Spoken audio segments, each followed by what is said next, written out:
right. The robot voice says we're on. All right. I need to speak to your manager, please. This is a really, this is an awesome thing. I'm Jack Mangan with Support Life and Music. Our mission, of course, is in the music industry, doing the best we can to fight back against music industry, suicide, self-destruction, substance abuse, anything along those lines. If you are there right now, then we are, our heart is with you. There's 988 is available right now in the US. Seek out help right away. Seek out Jack at supportlifeandmusic.org. I am not qualified to walk you through it, but I can put you in touch with who you need to. I can also, that's not immediate though, 988 for immediate needs. Without further ado, I'm going to kind of introduce my three guests and then kind of STFU because they have so much to say. In fact, I don't even have a whole lot of notes. I just know these people are brilliant in this industry and in this world. So I will start with, let's start with Michael Brandvold, who I've known the longest. He is, let's see, what's the quote? So the best manager money can buy. The WASP reference, by the way. I wouldn't necessarily consider myself a manager because I haven't found anybody that I want to become a mother to yet. Fair enough. But regardless, your circle of friends and your resume is really, really impressive. He's not the mother, but he worked with Blackie Lawless. That's why I had the WASP reference. Brent, you got the three sides of the coin podcast. Three sides of the coin, Music Biz Weekly podcast. Yeah, I've worked with dozens and dozens and dozens of artists from small to major, and there's a lot of advising that I'll give them, but I wouldn't say I'm a manager by trade. I see. Okay. Well, yeah, that's actually a question I want to get to for sure. But all right, and then next up, we've got someone I spoke to a lot recently and worked with at the Mental Hall of Fame, Pamela Parks, who's works with David Ellefson, Kill Devil Hill, and again another long resume. I don't want to shortchange you, but Pam, thank you so much for taking some time to talk to us today. You're welcome. I like what Michael said because as a woman, I've made the mistake in the past of just being nurturing and it backfired on me. So these days I get up and just take care of I'm a marketing and manager. So it's both. So advise when asked, don't ever give unsolicited advice. I learned that the hard way. But also marketing goes hand in hand with management because in order to delegate and find the right people to represent your artists, you have to understand the market and what all it takes. And that's been a needle in a haystack in my area anyways. But yeah, the more artists I take on, the more I can just carbon copy over the jobs that I do for each artist. Because as we all know here, every artist requires a specific list of things that has to get done for their new album coming out, things that they need, bases that need to be covered. So yeah, I like what Michael said because that was a lesson. I call it lessons to blessings.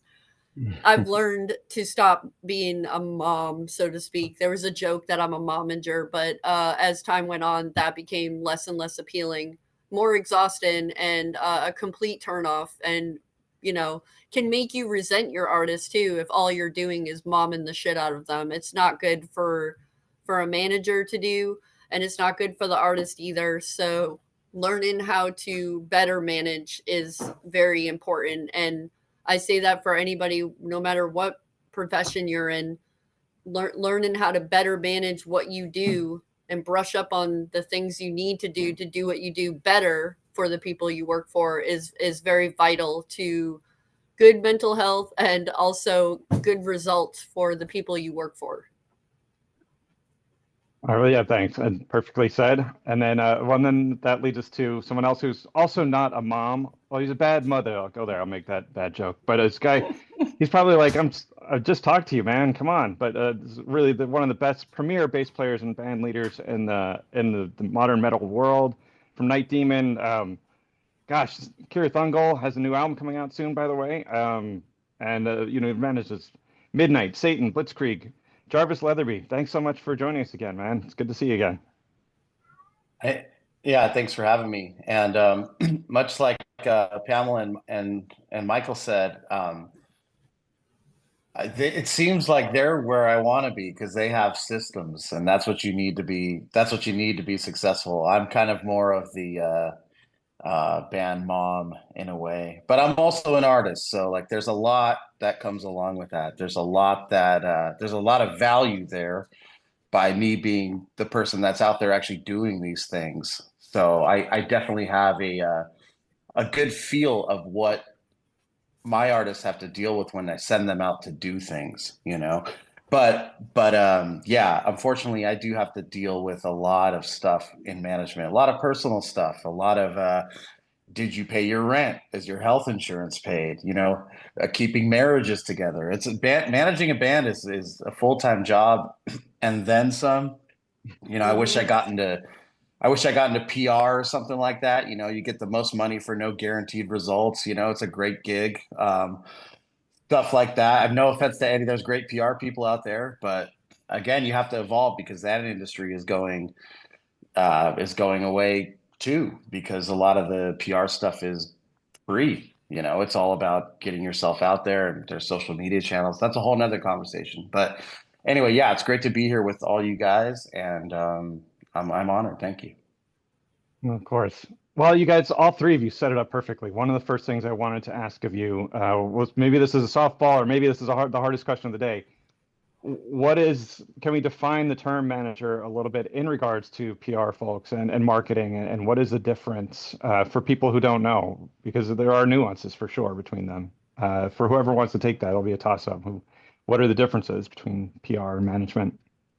Well, I'll start. I mean, the first difference can be as obvious as if you are a PR marketing person or promoter or whatever, you don't have to be a manager.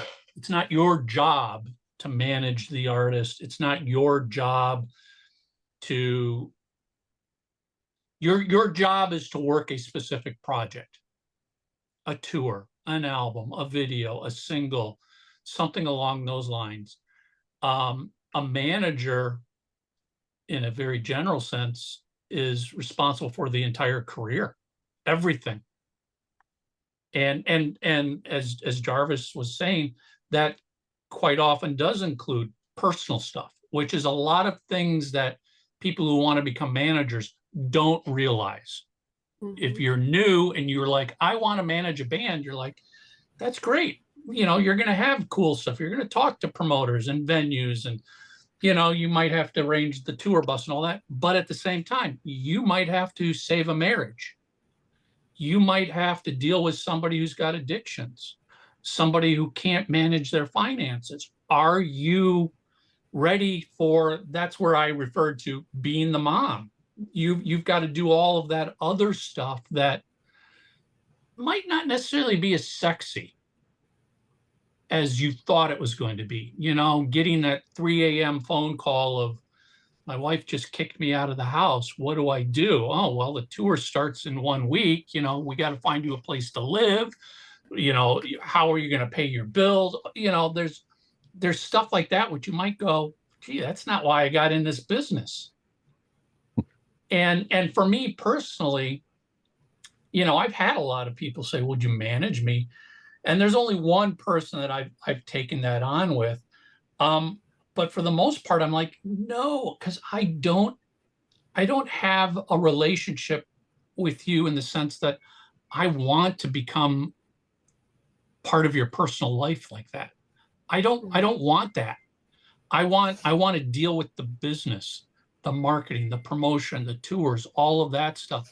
I want to pass stuff along to a manager and have the manager be responsible for making sure the artist does what they have to do. That's the other maybe not so fun part of a manager. I can go out and schedule all these interviews for an artist.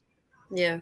And the manager's got to make sure the artist shows up and does them and is on time. And yes, I will do everything to give them all the information and remind them of the information and follow up. But the manager's the one that's got to crack the whip and say, I don't give a shit if it's 10 a.m. and you just got done in the studio 2 hours ago, you've got a big interview. You've got to get up and do this. And by the way, here's what you've got to remember to talk about. This isn't just getting on there and bullshitting and having a fun time. You're promoting an album or you're promoting a tour. And, I joke, but years ago, even with Gene Simmons at one point in Kiss, I was like, when Kiss first launched their website, kissonline.com back in 98, I built it and launched it for them.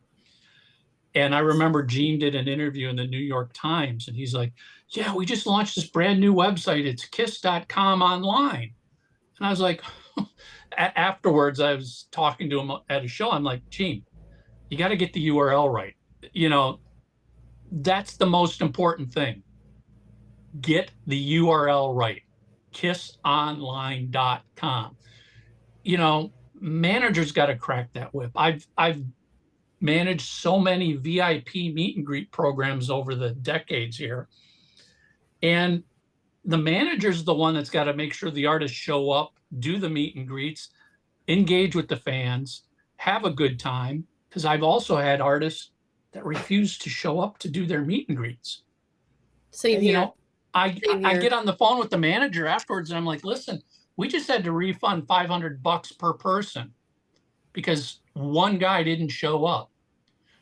Your job is to make sure they show up. If they don't want to show up, we'll just cancel the whole thing moving forward. This is on you to make sure that happens. I have a couple things to add to what you're saying. Sure. It's really difficult being a manager in that position because they resent you for cracking the whip. They think the 1 minute you're the greatest thing that ever happened in their career, the next you are nobody and nothing, because they have problems, and artists always have problems. And that's why a lot of them are addicts and have, dark tendencies like that, because at the end of the day, a lot of them really don't want to be managed. They think they do. It's important for a manager to sit in and represent them, because oftentimes companies, labels, PRs, everybody do not want to talk to the artist. They want to get things done right, correctly with the manager, because the conversations stay in their lane like they're supposed to. And I have had artists not show up for the VIP. I've had fans crying saying, I spent this much to see that, where are they? And it's like, we're like this, like, where are you? And obviously it's never their fault. You are being crossing the line because you are being a manager, and they start to push back because they don't want that all of a sudden. When it comes down to you actually doing your job that you were hired to do, instead their mind is, I want somebody that's going to do everything I want and ask for and be all about me, and that's it, and not have a mind of their own, just yes me and do everything I say and ask for. That's what a lot of artists think a manager's supposed to do, is just go out and do their bidding and just be that mindless robot, when in actuality we are the ones that can see the whole scope and the bigger picture of things, to keep everything on track, and then remind them of the track, because we put the track together and then 3 months later it's time to deliver the track and they're like not there. Whereas we don't change the narrative. Artists often change the narrative as they go. It's like every day is a different kind of day to deal with things. Whereas us as managers, we're management. We keep things logistically correct and in their lane. And I'm an artist too, Jarvis and Michael, and so I understand that side of it, but I respect the business side first and keep that in line, because that's what I was brought in for. So for example, an artist might be like, I love you so much, Pamela, and I'm like, I know you do, but you love what I do for you. You don't even know me, because I come in every day and deliver what I'm supposed to for you. I don't come in and talk about me. I don't make it about me. You don't know me. You just know how I make you feel and how I make you look. Like, there's a difference. I'm not saying I have any artists like that today, but that has happened in the past. So I wanted to go off of what you were saying, Michael, because it's important to express and understand that managers are not your bitch. They're not your doormat, but they have to put up with a lot of trash and dirty work and, unnecessary noise that's around, and try to keep things as level as possible, but you are going to be a punching bag sometimes. You are going to deal with the 3 a.m. calls sometimes, hopefully not. And you will deal with one day feeling like you're very close to the person and you know everything about each other, to the next day them treating you like you're a complete stranger and they don't know you at all, telling you to mind your own business, because most addicts will be like, mind your business. I didn't ask you for this. It's like, actually, you did ask me for this and I'm doing my job. So you have to be very thick skinned, very strong minded if you are going to get into managing artists, because artists that actually do make it, the more they make it, the more money they make, the more that surrounds them and gets into them, where it can really mess up their lives in ways that you never saw coming. So it pays to really pay attention, even if it's an artist you don't like it, to watch their storyline or understand what happened with them. It's imperative as a manager to understand those levels in the industry, because you're big and important one day and then you're nobody the next, and that's just how it is and how it has been. So without rambling on, thank you for bringing those points up, Michael, because I got to be honest with you guys, I've had a terrible Monday, partially because of artists who have been putting me in a Twilight Zone situation, and really took a lot for me to even come here today in the middle of the stuff that I'm dealing with. And it's almost as if I was meant to be here, because you guys are literally speaking about the stuff that I need to work through and navigate as a manager. So thank you for that. Yeah. I would add as a quick follow-up, I think if you want to be a manager, you're going to find very quickly, there's not a set list of responsibilities. No, there isn't. And some people, that's great. Yeah. They can flourish in that. Other people need strict, I know what I'm doing today. Here's my to-do list. I'm getting these tasks. Being a manager is not going to always be that way. It's not. I say to stay fluid. Yeah. Like a water doesn't talk to the rock, it just goes through it. So exactly what you said, you have to stay fluid and you have to be on call per diem, like a 7-Eleven, always open, but nobody's always there, but you're always open.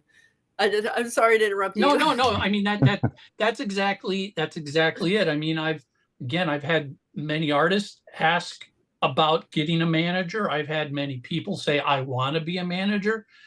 And again, it just comes down to, there's no real set rules, definitions. If you're going to become a manager, just be prepared. You got to deal with everything under the sun, everything. Some of it not so fun. I mean, I've even told artists who are like still having their family members or friends managing them, I'm like, well, that's a great first start. But I'm going to tell you right now, are you prepared to fire them? Because there will come a point in time where your mom managing you can't keep you moving up the pyramid, up the ladder. And a real manager will come in. And you're going to have to fire your mom or your girlfriend or your boyfriend or whoever it is, your best friend. It's a business. You know, I just released a Music Biz podcast this morning where, you know, we highlighted the fact it's called the music business. This is about making money. This isn't about just doing this to hang out and have a good time and be with your buddies. I mean, it's not music friends, it's music business. Yes, and there's more letters in the word business than the word music. So you have to understand that if you are committed to doing this as a career, that means you've got to make money. You have to. You can't record without money. You can't tour without money. You can't do anything without money. That means it's a business. Start treating it like a business. That brings up a very important point. If your artist is not making the money, then sometimes you have to make the tough calls and let that artist go. Maybe let them go to somebody that can make them the money that they need, or you re-strategize with the artist and come together on how you can make the revenue. But managers can't be holding hands and your best friend. And again, it's not music friends, it's music business. And if you're not making business for each other, then you don't belong together. And there's too many artists that have TMs and agents and managers who don't do anything for them, but they're still in their spot. And it doesn't make sense. So if you're not treating it like a business as an artist, then you're not running your business properly. And I think it's important to state for the artists out there, managers aren't necessarily going to be your bank. They're not coming on board to finance you and to spend money and invest in you. By the very nature of a manager, they make a percentage of what you make as an artist. Right. So it's quite simple. If you're a small artist right now and you're not making any money, there's not a lot of incentive for a manager to come on board either.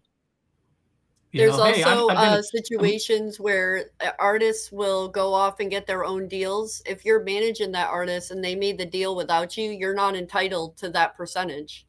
Yeah, it's based on a project to project thing. I mean, it's booking agents, managers, they all commission an artist's income. So if you're only making, $500 for a show, an agent's going to go, I commission that, and I get $50. That wasn't even worth the time for me to write a contract and send out contracts. Mm-hmm. It's not that they don't like you as an artist or even your music. Going back to the business part of it, it doesn't make business sense for somebody to say, I will be your manager, but how much money did you as a band make last year? Well, we didn't make any money. So as a manager, how am I going to make money? Right. Where does my commission come from? Mm-hmm. So artists need to keep that in the back of their mind, because that a lot of times I will tell young artists that it's like, it's too early for you to have a manager right now. You don't have anything happening yet. This is where you might have, a friend, a relative, a family member helping manage you. But at some point in time, you're going to get to that level where you're now making money, and a real manager is going to want to come in and go, I like you. I see some potential here, but this other person that's managing you has to go now. I want to kick the ball to Jarvis, actually, because I know that Jarvis and I talked recently. I know that I think, Jarvis, you have a really impressive roster of artists, but I think your style doesn't 100% align with what we were just talking about. I don't know if you had a different perspective to bring to that.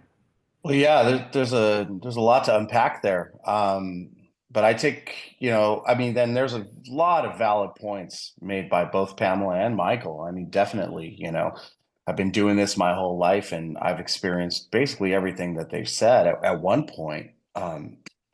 These days, I like to take a more, I guess, esoteric approach as I sit here by candlelight. No, that wasn't meant to be, but, it's funny when you think about life and you think about how finite our time is. And, the best thing you could ever give to somebody or take away from them is their time and their money. I mean, those are really the two things. So to be in this business, you really have to love it. I know people say that a lot, but you really have to love your clients. And a lot of times with bigger management companies, it is all about the money. I know many managers that take on bands because of the money. They don't really give a shit about what the music is. I know for sure certain people, they actually don't like the music of some of their top clients. That's a tough thing there. I mean, money is important. It's a necessary tool. Sometimes as we get older, we start thinking about that a lot more, actually, when we're getting towards the point where the industry changes so fast, and we're thinking like, are we retiring soon? Are we still in this game? But I generally, this is just a personal thing. I really like to listen to my artists, and I really want to know always what they want to do. It's their career. What do they want to do? And can I facilitate that? And when we create a roadmap, it's very easy to facilitate the things that they want to do. Now, sometimes the things they do, I see as like a step back or like a lateral move. And that's when I'll step in and say, hey, listen, here's the manager talking. This is not something that's going to make sense for you business wise. Everything that we've built, this is not going to look good.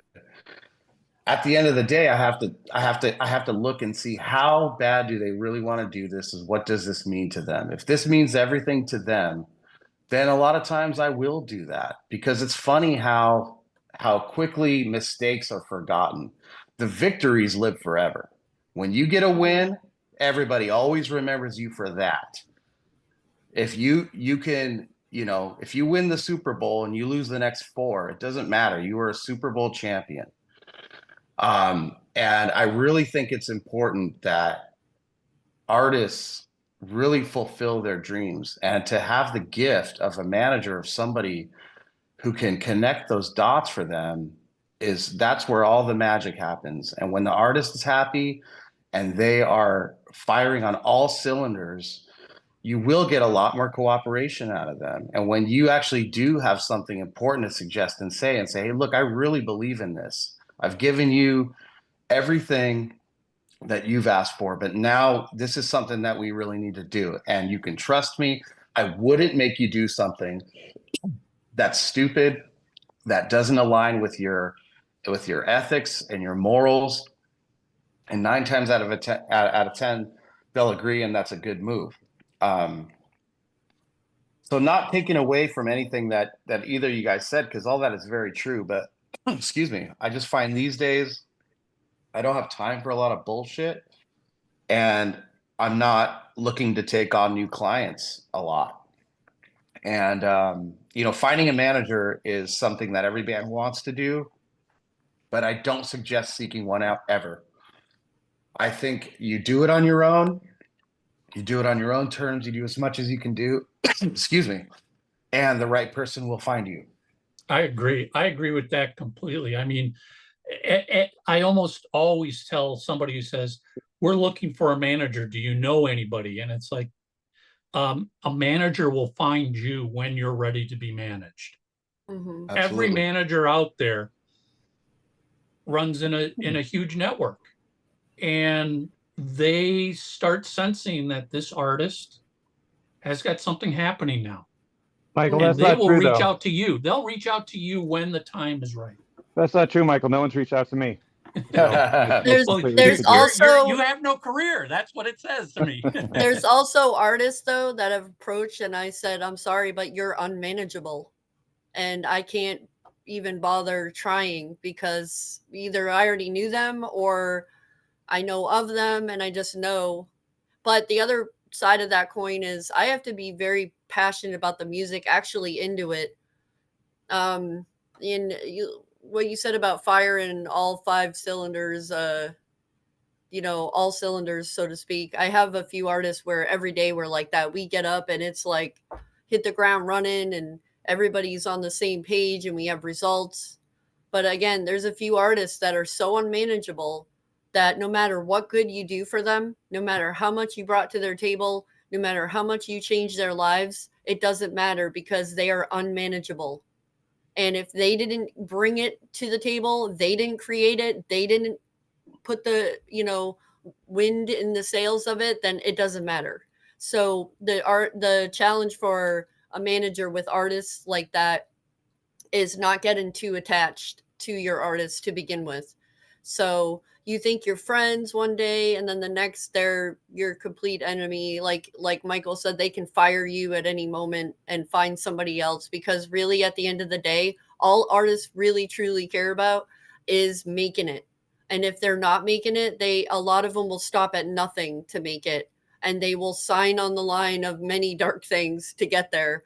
And it's the truth of it. And maybe I shouldn't be revealing that, but it's something that needs to have some light on it. There's dark corners of this industry that are just, those ways are not working anymore. And there's several people several tables I sit at of very successful corporations and companies in the, metal and rock world, where they're like, we are so tired of the people that are ruining it for everybody else. Whether it's an artist who can't get his shit together, or a TM that pits everybody against each other on tour, or a manager that is taking all the money for himself and ruining things against, other people in the band, whatever. It's things that need to be addressed and stopped. So while a lot of people are like, well, this is how the music business is, everybody's a rat and a scumbag, and this is how it is. There's a lot of us saying, no, this isn't how it is or going to be moving forward, because we would like to hone in and get it together. Not like a kumbaya fest here. That's not what I'm saying, but it's a business. So businesses have to run on integrity and mutual respect. And the investment that's put in has to ROI.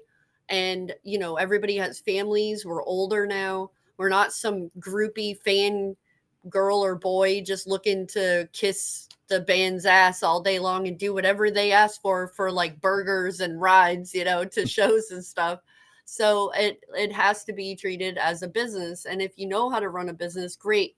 But anybody here that knows how to run a business understands that every day we are learning how to brush up on how to better our business and how can we do things better for ourselves and our artists, and get in on the market meetings that I attend often, and make sure I'm networking and make sure my network is very large, very, very large as it can be, knowing that there's going to be a lot of people that come in and out of it, that fall off, that drop off, or are added to it. And then you got to get to know a new name or a new brand. So, oftentimes, like Michael, you worked with Kiss. If you work with Kiss, then obviously everybody associates with you. You made it. You totally made it. That's it. Like, there's no going higher than that. There's never going to be another Kiss. But we have to give room for another Kiss to actually come down the pipeline and not shut that door tight and be like, there's never going to be another Kiss. It's like, well, what if there is? Yeah. I think what this, for me, what I feel is important for artists is they have to have some understanding of business. Granted, you don't have to be a MBA and understand accounting back and forth, but you have to have some understanding because, Yes. And this will probably date me to some extent, but go back and watch all of the classic VH1 Behind the Musics. What is almost the common thread that runs through all of them one way or another? It's an artist that didn't understand what was going on with their career, and a lawyer or an accountant or a record label or a manager or, an assistant, somebody took advantage of them. Mm-hmm. And usually that means money. Somebody took a lot of money, and after the fact, you realize you got nothing. And why does my accountant have everything? Well, it's because you weren't paying attention to everything that was happening. And one of the stories I always love to share is before I actually worked with Kiss, this was back in 1989 on the Hot in the Shade tour. I had a band that I was working with that Gene Simmons was going to sign to his Simmons record label back in the 80s. And he invited me and the band to come backstage at a show in Chicago. And one of the things that really impressed me about Gene was we're in the band's dressing room. He's sitting there on the couch. Paul is on another chair somewhere else on the couch. And Gene, honest to God, had a stack of checks like this thick sitting on his lap. And he was looking at every check. Okay, sign it, pass it, sign it, pass it. And there was one check that came up and he's like, why are we paying this guy? I fired him 3 weeks ago. That's an example of he watches every single dollar that goes through that band. Mm-hmm. I mean, to the point where when I was starting to work with them, if I had expenses and I submit the expenses to their business manager in New Jersey, the business manager cuts the check, doesn't sign it, FedExes the check to California for Gene to sign the check to approve it, and then they FedEx it back to New Jersey, who then sends it to me. Why? because Gene watches every dollar that goes through that band. Now he's the extreme. I'm not saying every artist needs to do that, but that's an example of, you have to understand this business. If you don't want to get screwed over, you got to know where your how the money flows in all aspects of your business. You bring a good point. So with that, there's bands that we tour with where, you know, they're just hired guns. They don't see the books. They are told you are going to be paid this much per show. And if you have expenses, the expenses have to come off the top before you get your salary. So be mindful of your Ubers, your hotels, your rides up to your gear company to go rent and pick up cymbals or whatever it is that these artists tend to say, oh, I need this and that for this show. I need to go get it. Okay, put it on the company card, but just know it's coming out at the end before your salary gets down to you, you know. Where at the end, the artist would be like, why am I only getting paid this much when you said I would get this much? It's like, because you accrued expenses. This is a business. We're not a bank, like you said at the beginning of the call. We are not funding you. This is how much the agent got per show, and this is how much we're allotted to pay each member. If you accrue expenses, you are responsible for them. And even though there's two people, like a manager and an artist of the band, or the manager and the agent, we're putting the funds together to pay those people. Every dollar has to be accounted for. So Gene is a businessman, and that's why he did that, because he wanted his business transparent, full disclosure. He didn't want to be that artist that just blindly trusted somebody with all his money, which I don't blame him, because I've seen really good artists blindly trust their manager or PR or person in charge of that, and just completely be run over and stolen from, and, you know, ripped off and all that stuff. So it's a really, really important, good point to make. To sit down with a band that says, I want you to manage us, the first thing, like you said, is, well, how much money did you make last year? Well, where is my cut going to be? But also the other thing is, do you understand how much it costs to run a band? Like the realistic cost, especially in 2025. Let's look at how much it costs just to live now.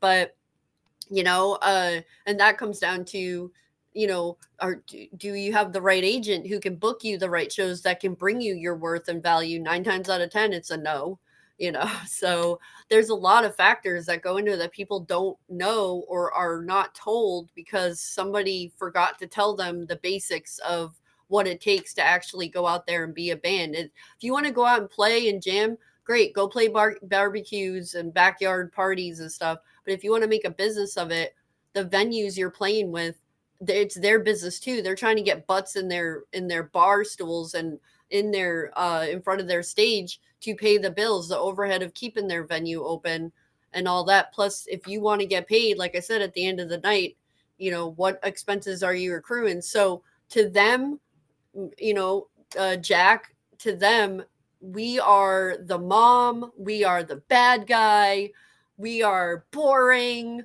we made it into a business now and all the fun gets taken out of it. Wah, you know, it's like, and I know Michael's smiling because he totally gets that. I get it. It's like, again, in the latest episode of my podcast, I'm like, I still to this day hear an artist every once in a while say, hey, all that matters is this song is so great, everything else will take care of itself. And I'm just like, listen, your song is as great as the next band's song, which is just as great. So let's just forget about how great the music is. This is a business. This is a business. And you know, again, I'm not saying an artist needs to go to a business school and get an MBA, but an artist should never feel embarrassed to ask any of their team members a question. What is this for? Why are we paying this? Who is this guy we're paying? What did they do? Those are legitimate questions, because at the end of the day, I try and help artists realize you're actually the boss. You're the CEO of this company. We are all just executives working for you. And you have the authority to sit here and ask every one of us What did you do? Why did I pay you to do this? Why did you have this expense for me? And you shouldn't be afraid to question that stuff. Because if you don't question it, decades down the road, odds are you're going to run across somebody who took advantage of you not asking those questions, and they ran that money somewhere you never saw. Hi, I'm Coffin Comics cover artist and creator of Carnal Sin of Carnal Confessions, Sorasum. I wanted to take a moment to talk about the organization SLAM, Support Life and Music. As someone who dabbles in music as well as the visual arts, I know that creativity can sometimes be spawned from some dark places and experiences. I know that I've had my own brushes with the void in my time, so I speak from experience. I just want you to remember this one thing. You are never alone. So many of us have had these same thoughts running from our metaphorical demons trying to escape reality, but none of us have all the answers, and none of us can know what tomorrow can bring. The unknown doesn't have to be dark and foreboding. It can be wonderful and new. Tomorrow can literally be yours. Hold on to that hope, as battered and exhausted as it is, because I can't tell you how many times that my life changed overnight into something better, and I had literally no way of predicting it. SLAM's mission is to combat music industry suicide, substance abuse, and other self-destructive spirals of behavior. And with SLAM, you'll always have a resource when you're in need. By donating, subscribing to their YouTube, and or simply following them on social media, you help bring them to a wider audience that they can service. I hope you'll join me in supporting SLAM, supporting musicians, and supporting their needs. Thank you. Well, a good point. A good point. Actually, what I want to tie this all together with is I think, and this is a generalization, so forgive the generalization. I think a lot of people get into bands because I don't want to have a job.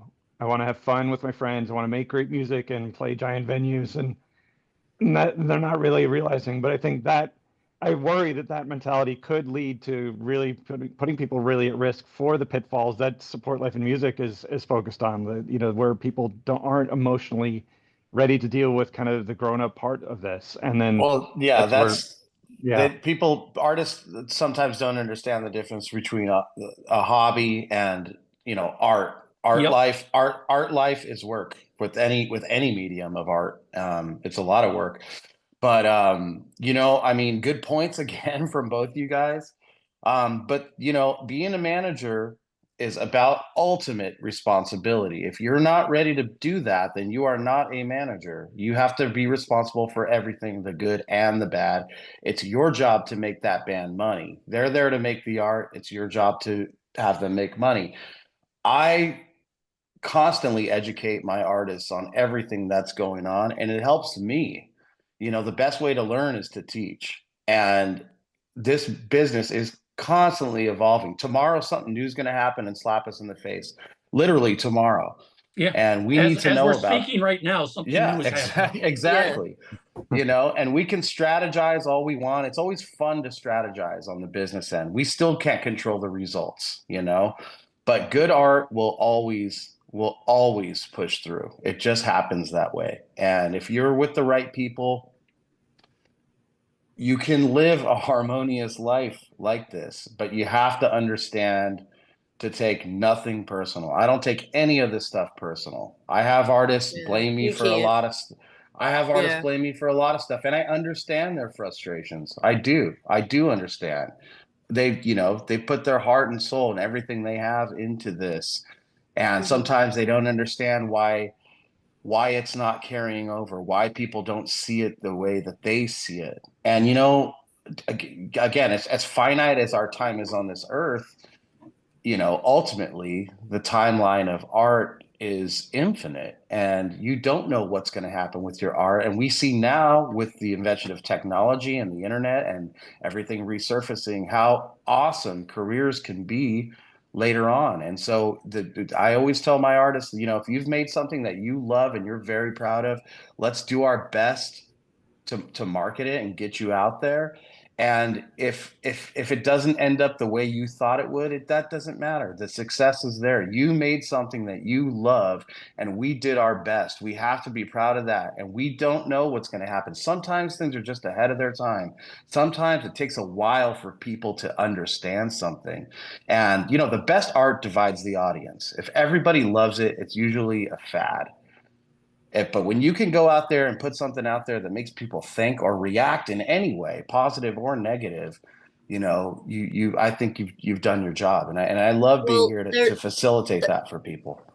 That's a really good point. I have an artist, their album, I wasn't expecting to catch on to it the way I did. I'm a huge fan of it. I'm a huge fan of the band. And what's interesting is that it didn't catch on in the industry like you would assume it would. And you see a lot of bands that you're not really into surpassing them like crazy, like you said, a fad. But as time goes on and I shared this album, people come back and they said, "Oh my God, I can't believe I didn't hear this sooner." And it often puzzles me. I'm like, why is that? Why is every single person over the last couple of years, I say, check this out, or I use it in marketing. I'll use a hook from the album, and people are like, what album is that? What song is that? That's like really awesome hook. Oh, it's this one. You never heard of it? No. Okay, well, listen to it. Listen to it from beginning to end and let me know. For them to come back and say that, it's a phenomenon for me because it takes so long for some of the best art to really hit. And I mean, really hit. And sometimes it takes decades. And sometimes you think Absolutely. about it takes hundreds of years sometimes, so that's a really good listen, point. some of my artists are, near 70 years old, and now their audience now is bigger than it's ever been, and 90% of that audience is 2 or 3 generations younger than them.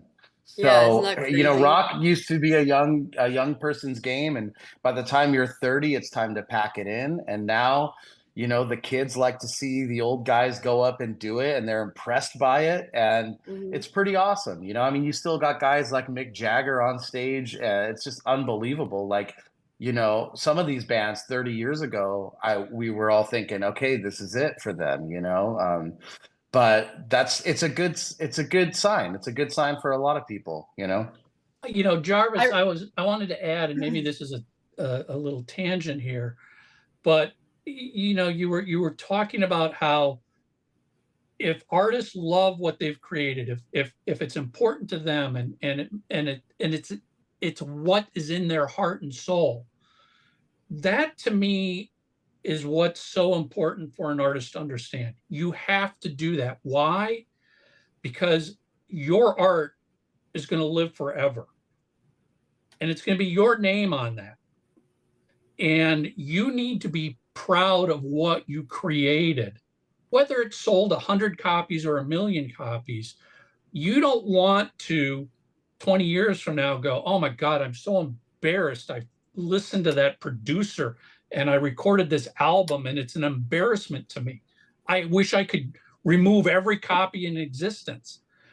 You don't want that. You want, if nothing else, you want to be able to sit here and go, I'm proud of it. I don't care if nobody else gets it yet, because as what we were just talking about, they may get it in another 5 years, 10 years, 20 years. Absolutely. But you created what you want to create. You weren't chasing trends. And again, we can all go back to the stories. Every artist that's been through a major label probably has a story of, oh yeah, the second album, the label said, I need to record more songs like this to become bigger and more popular. And what inevitably happens with every one of those artists? They record something they're embarrassed by.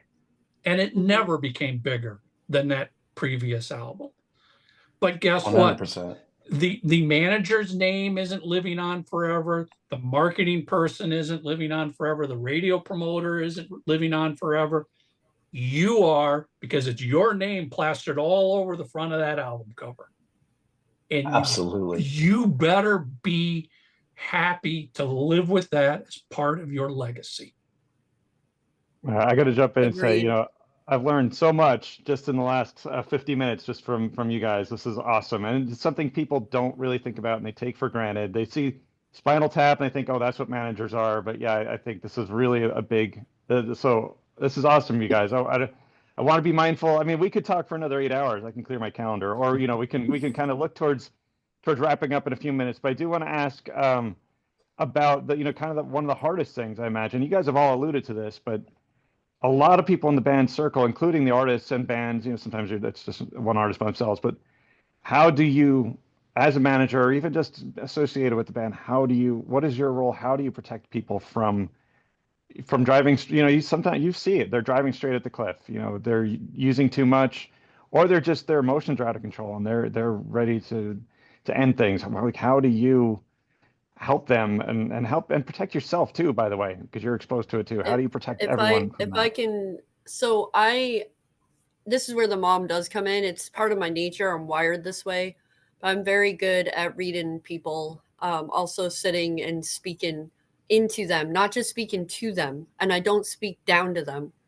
For example, my brother lost his battle with heroin and fentanyl April of 2015. His birthday's in 3 days, actually, 2 days, sorry. So he died at 28, and I saw the signs, and he tried to hide them, but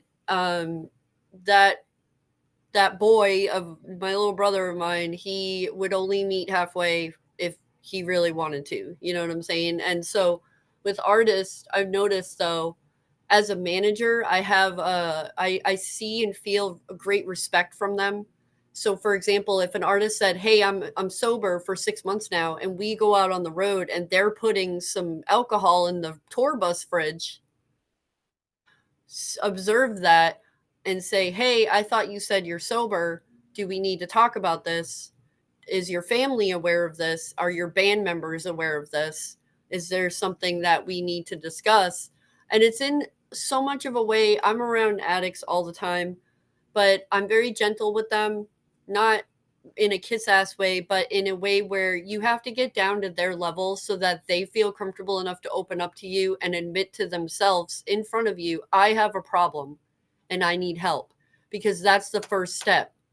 Now, there's people that can go out and drink and do whatever and still function and not have any like violence or depression or problems with their money, like they're paying all their bills and they just like to go out and have a good time. We're not talking about those kinds of people, musicians, what have you. We're talking about people, like you said, that are dangerously close to suicide. They have a depression. They have insecurities where they don't have the thick skin that say some of us have. And I think some of them tend to hang out with us, people like myself, more because I don't take stuff personally. I let it roll off, but also I identify. I don't have any addictions. I've never had any problems like that, but I'm very observant. So when I notice it in someone, just doing it in a gentle, friendly way where they're not afraid to approach you and discuss it with you is so vital. And what I would like to say to any addict watching this or listening, please feel free to go up and talk to somebody that makes you feel comfortable, where they're not judging you or harshing on you, that they can help you quietly get to the next step of healing and recovery. And recovery is a big part of that, and it's a big commitment, just like your band is a big commitment. And if you're always high or drunk or whatever, you're not going to be present in the here and now to focus on what needs to be done. Because a part of success, people say, "Oh, this band made it because they were wasted and rude and they were assholes and they were able to make it." And it's like, yeah, well, that was sheer luck. Plus they had a band of very professional business people around them that kind of corralled and kept them protected and swept a lot under the rug and was able to handle things in a way that allowed them to continue with their bad habits and what have you. So it's really important to just be honest about your situation, even if you feel ashamed of it, because that's the first step in identifying and recognizing that you do need some kind of help. But I know easier said than done, but I just wanted to answer it like that because in a way you do kind of have to be a nurturer for someone to even trust coming up to you and admitting that they have a problem. Wow. Yes, that was beautiful. Yes. Yeah, Michael or Jarvis, I don't know if you have anything you want to take the ball from there, because I think that was really perfectly said. I Thank don't you. have as much to say because again, I'm not in a manager role. So that sort of stuff, I'm not, I can be impacted by it because an addiction gets in the way of doing an interview or doing something that was committed. But if I have an issue with that, I go to the manager Mhm. Yeah. and I'm like, I'm making sure the manager is aware that something is happening with your artist that's impacting what they've been committed to do. Hmm. You know, it's not necessarily my role in marketing and PR and tour promotion to direct the chain of command isn't for me to jump over the manager and go directly to the artist and confront the artist on it. The chain of command is for me to go to the manager or the tour manager who's out on the road and say, hey, what's going on? I've got an issue here. What can we do to deal with this? And then they have to deal directly with the artist on that. But again, that goes back to that's part of the role of you as a manager. You're going to have people, you're going to get a call from a record label saying, hey, you better straighten your artist out Hmm. or there's not going to be another album. Yep. I've had those. I mean, so and then that forces you as the manager to get into that position that Pamela you just described. All right, Hmm. you've got to step in and do this because this is saving the artist's career. Hmm. Well, Yep. I I've would had quite a say few of those calls. I would add that, sometimes people in these situations, hearing some words of care and wisdom from a stranger is actually more powerful than somebody who's really close to them, who's always balking at them. So, sometimes if they can see that somebody from the outside cares about them or notices something about them, they're gonna listen a little bit more sometimes. So you'd be surprised by that. But one thing I would say is I think people really need to understand they need to have their own agency in their life, and they need to know that they are not committed for any reason to be around bad people. So if there's somebody in your life, if you have a bad relationship, even somebody in your family who's very negative and bringing you down, you have the right to not associate with them. There's You don't owe them easier anything. you Yeah. don't. and Great and I advice. think I think that that's a big cause of depression in people, has to do with other people in their lives that they're dealing with, whether it's a negative boss at your job. Like I said before, life is short. Just go. You have to face fears every day in life, and that's how we grow. Hmm. If you're in a situation like that, do everything you can to get out of it. On the other side of that fear is a beautiful life that you've never even knew was possible. If you can just keep that in mind, you will have so much more pride coming out of that courage. You'll look at your life and go, why did I even think I wanted to do that or end it? um really. But it also comes down to the individual. It is a personal decision that person needs to make. You can offer support, you can offer help, and you should, but you should also let that person know the best way to level with somebody is to just tell them, look, I'm not going through what you are going through now. And I know I can tell you things because I do care, but I also understand that you're the one going through it. And this is a battle that you may have to go through ultimately alone. You can be there to support somebody, but when you go away, that person has to go home and go to sleep or try and go to sleep. It's a tough thing, and you can't always win this battle. You can't. It's a serious, serious issue with people, and Hmm. it's a sad thing. It's a very sad thing. So I think the best way to offer support to somebody is to find a way to give them strength. That's what they need. They need strength and personal agency over themselves, a feeling that they can control their own destiny and make their own decisions. And that's what will help get people through to the other side. You can't just say it's going to be okay. You have to, these people cannot relate to you when you're saying that. You need to give them something, give them a mission to go out and accomplish, so that they can take pride in themselves as a human being and build upon that. Yeah, again, perfect, beautiful. Thank you, Jarvis. Yeah, and that really resonated, because you're right. That's such a powerful point. That, well, yeah, it's called toxic positivity. When you're like, oh, you're gonna be fine, just buck up, you'll be great. That's actually more harmful than, I get it.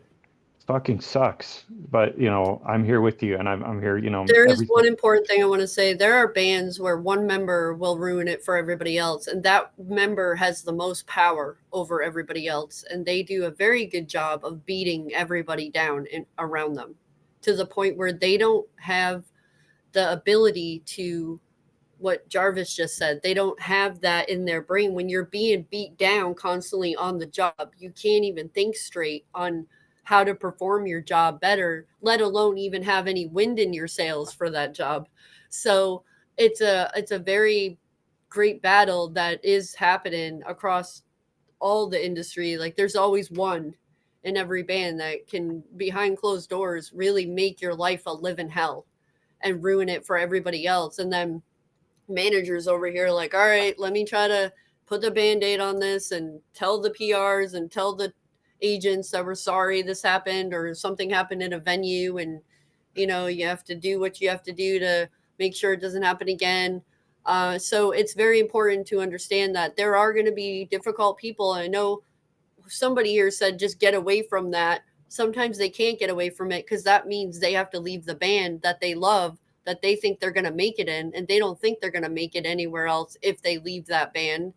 It's very it's a tug of war in their heart and mind, and for their mental health as well. So that's a big problem in the industry, and it's really difficult to talk about. The elephant in the room on that is very touch and go.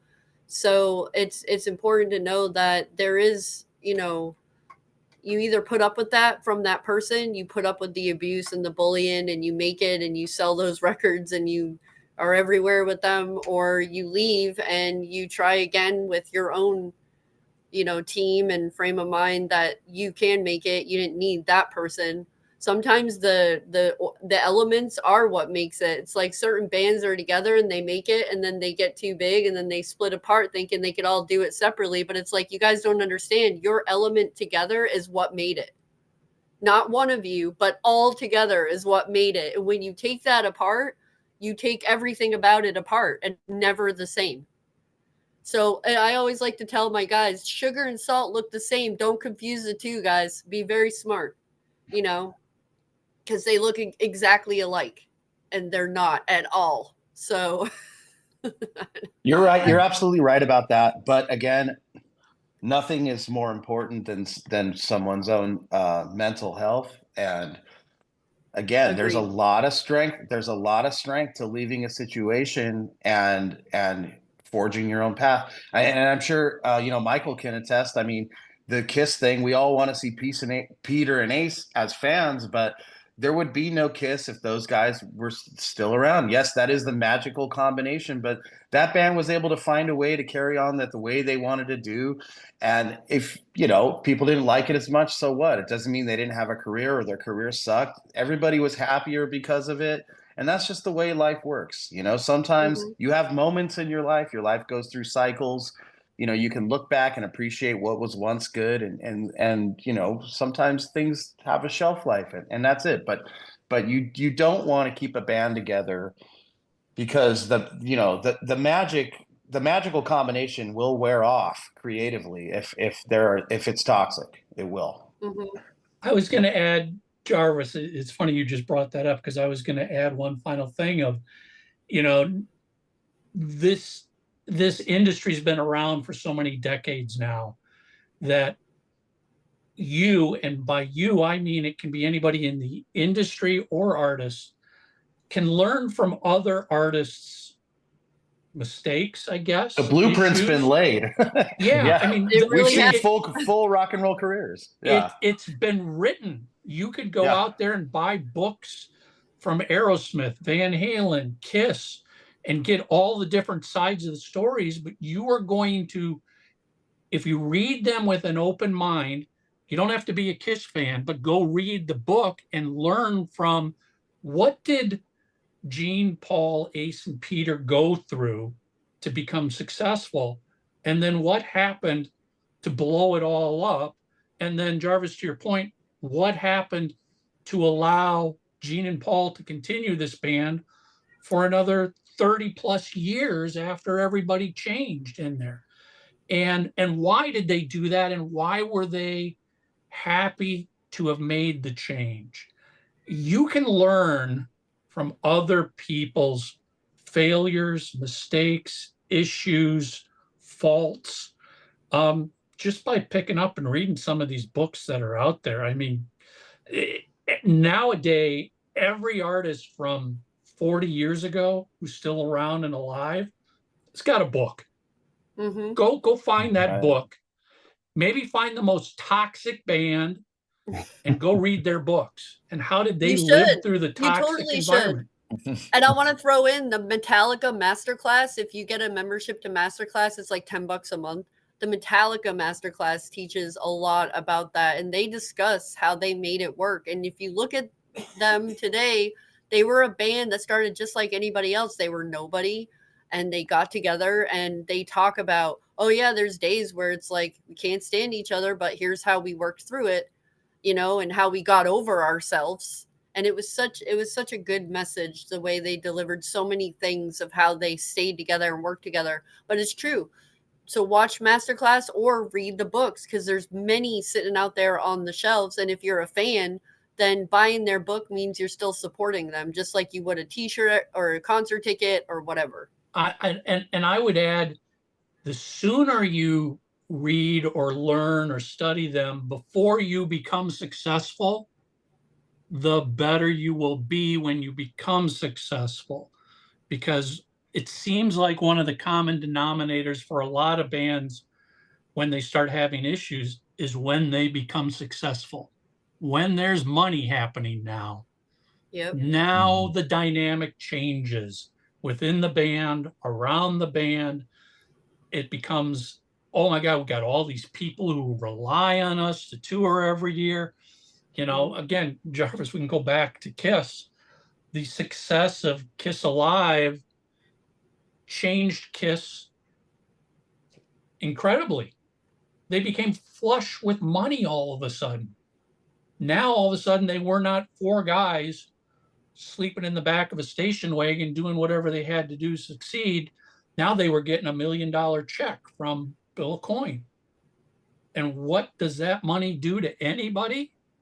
If you're not prepared for it, it could really mess things up when it comes to the dynamics within a band. The sad thing about it is, like, they worked so hard, record after record, for nothing to get there. I wish that, like, bands would really take that into account. It's different if you get a windfall. If you win the lottery overnight, like, yeah, that's expected. You don't know, you haven't earned money, you don't know how to manage it. But the Kiss path, with everything that they went through and everything that, working with Sean Delaney 24/7 and Bill Coyne and Neil Bogart, there was a team of people that really believed in this, and the band really worked their ass off with 3 albums flopping right in a row. And at that point, to blow it all away, I understand the frustration of Gene and Paul completely, and if they didn't carry on the name, we would probably not even be talking about them, to be honest with you. A reunion wouldn't have even been that big of a deal. I mean, if it ever did happen, I'm guilty credit of using to the Kiss. guys who I'm guilty of using Kiss when bands are like, our album didn't blow up the way we want. I'm like, Kiss didn't make it until the 3rd album. I use that one all the time. It's funny. I mean, I use the example of, going back to don't record something that you're not proud of, because you Yeah, don't want to right. have an Elder album in your catalog. Yeah. Jack, you're right. It did turn into a Kiss podcast, I mean, man. it did, I knew it. but here's the thing. It's They're not because there doing it. actually are so many lessons you can learn There from them. are. There There Yeah. really are. The Elder, as we know, was an album they recorded because they wanted to impress the critics. They I wanted respect the the critics to ambition, though. love them. They didn't care about the fans anymore. Well, Yeah. guess what? The second Yeah. you do that, the album's a failure and a flop, Mhm. and it still is to this day. You don't want that in your catalog of music. You want a catalog of rock and roll overs and Kiss Alives and debut albums.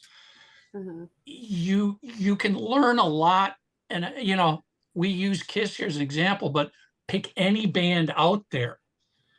Oh, yeah. Aerosmith, Rat, Metallica, I don't Grateful Dead, Guns N' Roses. Right. Guns N' Roses. There's lessons to be learned from Mhm. every one of these bands of what not to do, and more importantly, what to do. Because again, if a band's been around for 40 or 50 years, they've had a lot of ups and downs in their career. How Mhm. did they get away from a down to get to a up point again? And then how, we'll jump back to Kiss. Well, Took the makeup off in the 80s. Right. That kept them alive for 10 more years until they could put the makeup back on, and then they became even bigger. A band, and this is sort of a job managers have to take into account. How do I keep these guys active and relevant for another year? When the Right. music industry went from rock and roll to grunge, and all of a sudden every band that was rock is dropped. How do we keep your Right. career alive? What do? We got to ride it out, because everything comes back around again. Right. An artist may not think of that. An artist is just thinking of the song I have today. Mhm. A manager's like, yeah, the song you have today ain't going to go anywhere right now because the music industry doesn't like it. But we can do this to tread water for another 12 months until maybe things change again. Mhm. Yeah. I would say really quick, I would relate that to the mental health battle as well. I mean, the wheel of fortune, the wheel of life, there are ebbs and flows in life. And that's another good thing to know. It's like, look, this is a down period. It will come up again, and it will go down again. Yes. Yeah, absolutely. And regarding the industry today, Michael, the best thing you can do with an artist now, see, we don't have to put out records every year because the industry is a 180 now. We used to put bands, the labels put bands on tour and they financed it so they could sell records. Now the album is just a promotional tool to go see the band live. So it's like you don't have to be releasing a record every two records a year or an album a year. Take your time, actively work on it, but make sure that your output is consistent. It doesn't have to be consistent, meaning you have to put it out the same time every year, but the quality is consistent. Time goes by so fast now and so slow. Like you announce something on a Friday, by Monday it's old news. Take your time with your art and make sure that you're happy with it, and stay out there playing live, honing your skills, playing your catalog to new people, and when it's time for that new music to come out, those people will be ready for it.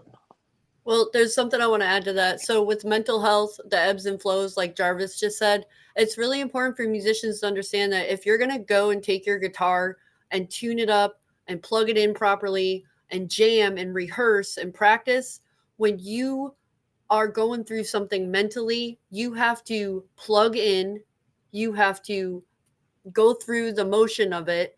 You have to let it either half a day or an hour or a day or whatever, knowing that it's not going to stay there. You know how that terminology is like, hey, you can have baggage, just don't unpack your bags and And, Yeah, you know, emotions are like waves, right? They're like waves. yeah, exactly. Yeah, So yeah. it will, It's like the even ocean. the best of us. Yes, even the best of Yeah. us. And so when that hits you, stop and take the time to address it, whether it's like hydration, go exercise, eat, maybe take a nap.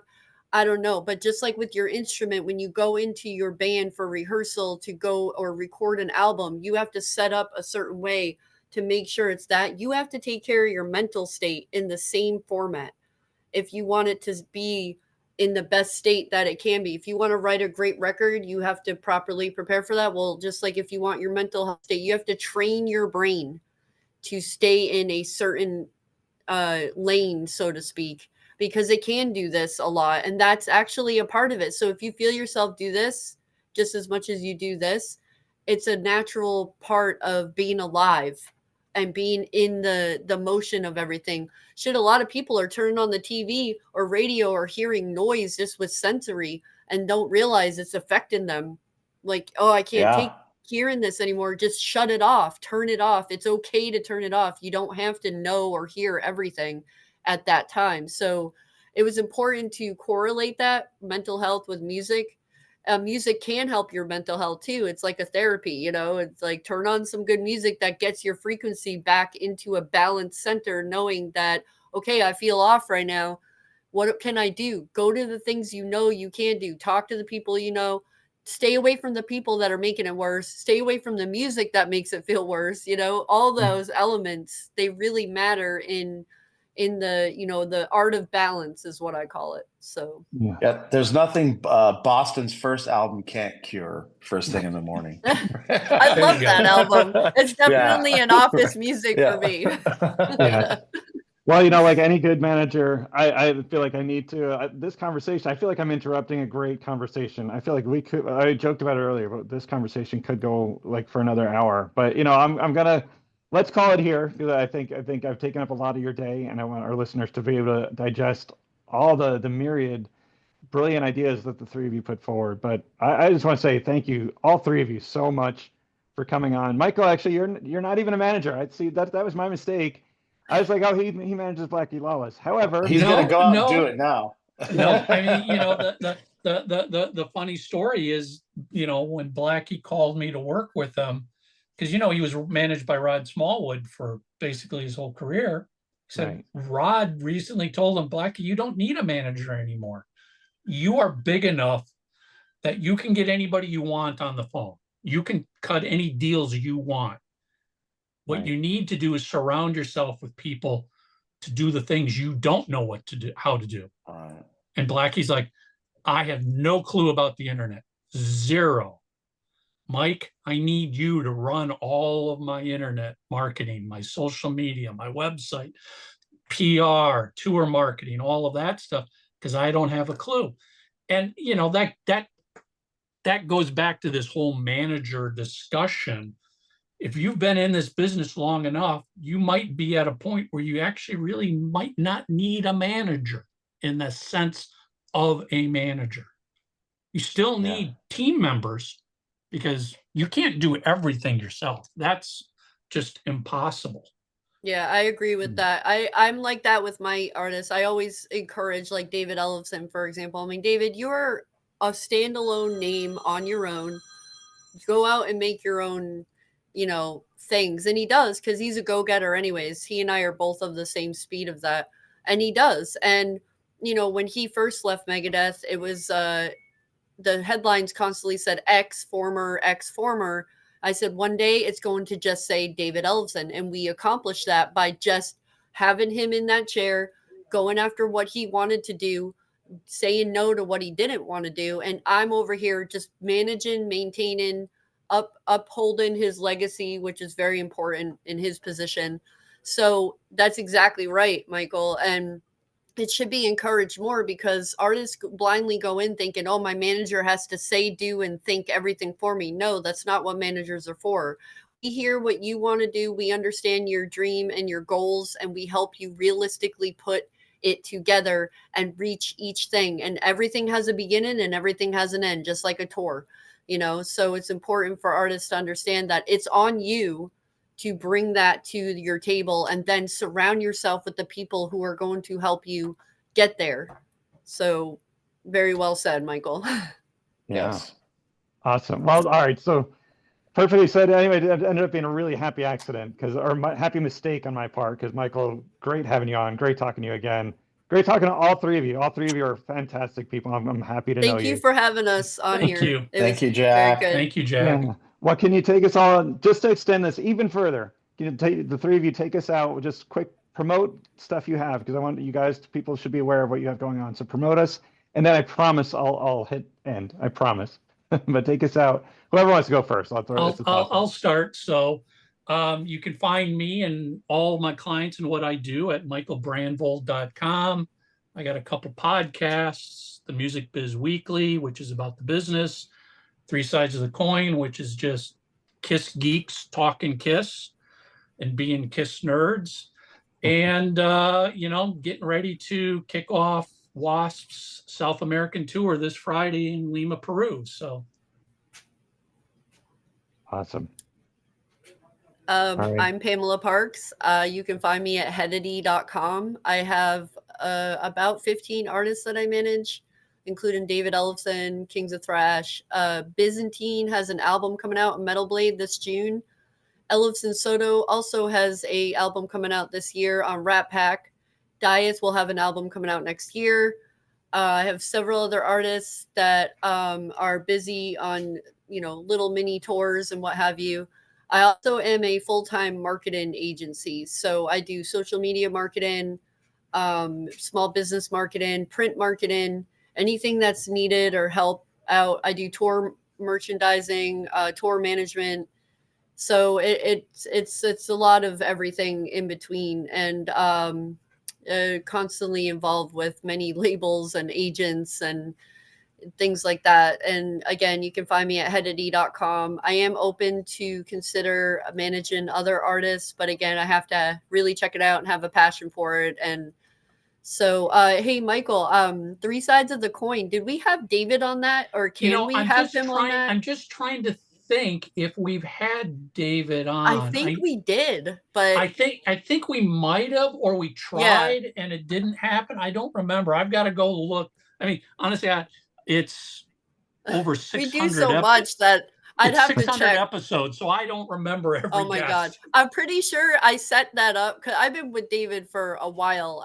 I could have sworn he was on that, or we have to get him on it because he's such a Kiss nerd. I'm gonna, when we hang up here, I am gonna, first thing I'll do is I'm gonna go search through and see if he was, and if not, we'll get him back. Yeah, please. And quite honestly, if he has been on and he wants to come back on, he's welcome. Oh yeah, welcome he to totally come back would. on and talk Kiss and promote whatever he's got going on. And if I could promote, he has a show now called the David Ellefson Show. Fantastic podcast show with Josh Toomey, who Toomey Talk to Me podcast. He worked with the Knotfest. The DavidEllefsonShow.com. It's just amazing. We just put out an episode with Gary Holt this morning, and we've had Dave Lombardo on it. We've had Frank Bello on it. We've had Piggy from Manson on it. Just every episode is chock full of great stuff. And David's an excellent storyteller, excellent host. So it's definitely worth checking that out. And yeah, I would, I'll hit you after, Michael. I would love to have him on that. I feel like he already was, but it'd be nice I to. think he was. I think so. Yeah. I can't remember. Again, it's Jarvis, you'll laugh at this. I mean, it's a weekly Kiss podcast that's been happening for 12 years. Who the fuck knew there was that much stuff to talk about Kiss every freaking week? And we still do it. I mean, it's crazy. Well, I love this show today. Thank you so much, Jack, for inviting me. I'm so glad you're little by accident with Michael, because this is great. And Jarvis, it was awesome getting your wisdom and input as well. You guys feel free to reach out to me anytime. Sure. Awesome. Jarvis, can you take us home then, Jarvis? Sure, yeah. I'm Jarvis Leatherby, probably most known for being the frontman of the heavy metal band Night Demon. I also manage Sirith Ungol, Midnight, Visigoth, Satan, and Tanith. That's my kind of gang there. Jarvis, you run in the yacht rock circles, is what you're saying? Yeah. Well, it's coming back. I actually am friends with the biggest yacht rock tribute band around, but I do not run in those circles. But yeah, I don't have any web presence. I don't feel it necessary. I'm pretty tied in, and I am always traveling.